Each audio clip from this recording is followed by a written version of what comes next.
Shalom, shalom. This is Elder Isaac Hill, Restorers of Truth Ministries, sharing with you another scripture nugget. This time, the scripture nugget is coming from the book of Matthew, chapter 4, Matthew chapter 4. Um, Many look at this particular chapter as the chapter that contains the temptation of Christ, which it does. However, uh, I'd like to say something more than just the temptation. It's more about the aspiration. It's the aspiration of the Messiah. Where is his aspiration? Is it misplaced or is it purposed? If it's misplaced, then we'll see Yeshua walking in selfishness or being self-conceited. If it's uh, placed right, we'll see its purpose. Now, in Matthew chapter 4, verse 3, and the trier came and said to him, if you are the son of Elohim, command that these stones become bread. Familiar story, everyone knows this. But he answering, talking about Messiah, it has been written, man shall not live by bread alone, but by every word that comes from the mouth of Yahweh or Yahuwah. Now, right there, it shows that his aspiration has been put in check. And now what we see is the purpose. The purpose. Because purpose always trumps aspiration when a man or when a woman or when a vessel is right with Yah. Hear that. It always trumps aspiration. Purpose always trumps aspiration. So here we see a great sign that the Messiah, Yeshua, is now ready to walk in purpose. There's no aspiration here. There's no self-conceit.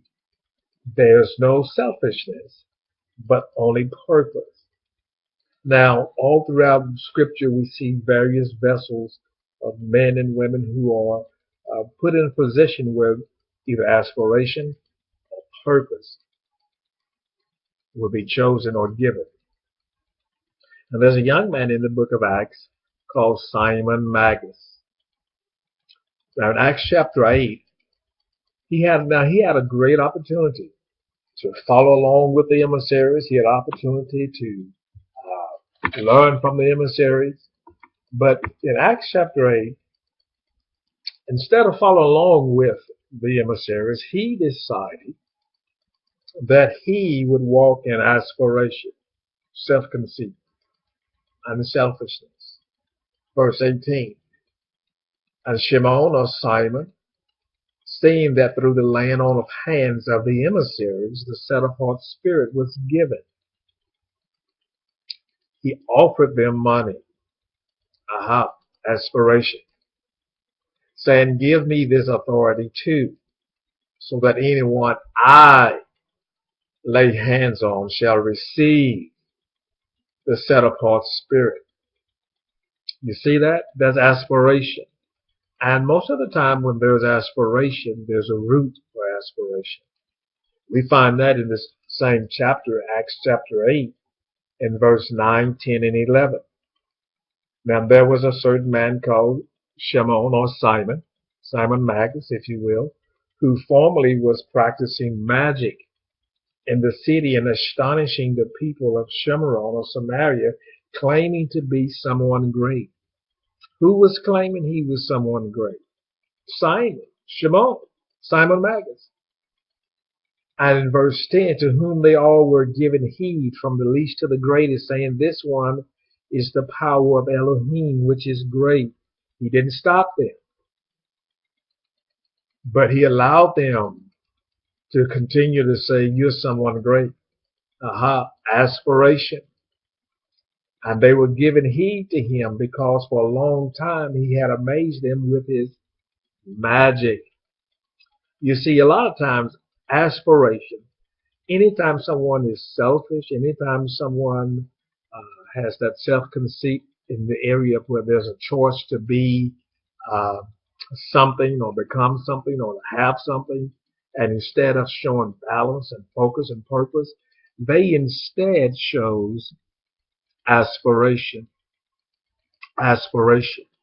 Now, look at Philippians chapter 2, if you will. If then, this is Shaul speaking, if then there is any encouragement in Messiah, if any comfort of love, if any fellowship of spirit, if any affection and compassion, make my joy complete by being of the same mind. The same mind. You see, Messiah had the same mind that Yahweh had in regard of purpose. In regard of purpose. He dismissed his mind and wanted the mind of Yahweh. And to do that, he had to follow in Yahweh's will, in his word, in his Torah. Now he says this. Let's go on down to, let's look at verse 4, if you will. And in verse 4, he says, each one should look not only for his own interest, but also for the interest of others. For let this mind be in you. Oh, I love this piece. Let this mind be in you, which was also in Messiah Yeshua, who being in the form of Elohim, an opportunity here, he was in the form of Elohim. He did not regard equality with Elohim. You see, he was balanced. He chose purpose. Not regard equality with Elohim a matter to be grasped. He didn't have that aspiration. Verse 7, he emptied himself, taking the form of a servant, and came to be in the likeness of men, and having been found, in verse 8, in fashion as a man, he humbled himself and became obedient. You see, aspiration won't allow you to be obedient, but purpose and focus will. Being balanced will. He became obedient unto death. Not just death, but he came obedient unto purpose. So when we find ourselves in a place to walk in aspiration, self-conceit, or selfishness, regards to being a leader, regards to being a member of a congregation, or regards to being a Torah teacher, regards to being someone of influence, what we should do is let's look at purpose first. If purpose doesn't line up, or if aspiration doesn't line up, then I have to check purpose, because see, purpose is what's important here. So now we can understand Matthew chapter 4, which is about aspiration, checking the aspiration of the called one, and not necessarily checking, if you will, temptation, but it's aspiration, because aspiration, when it's misplaced, is conceit, selfishness, but it's all about purpose. It's all about purpose. So shalom, shalom. We'll see you next time on Scripture Nuggets.